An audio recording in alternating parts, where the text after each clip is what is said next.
Sultan Alaaddin Hazretleri geliyor. Amcam Mesut'u kaçırıp beni tahtından indirmek istedi Sabeli. Akıbeti bellidir.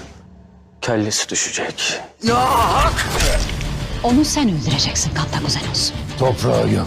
Mahkemeden önce bu gece onu zindandan alacaksınız. Bitti Valide Sultan. Gayrı yolum yalnız yürüyesin. Artık ben yokum. Hali zehirden ölmesi açlıktan kırılacak. Kervanlar gelmez. Ambarlar boş. Yarın mahkemen görülüp boynun vurulduğunda oğlun Alaaddin'i alıp Konya'ya döneceğim. Benim evladımı alamazsın. Ama evladım senden çok şey alacak. Promote your business online. We are providing services of social media marketing. Visit our website hkdm.com.pk or contact on our WhatsApp number 0335 9724 151.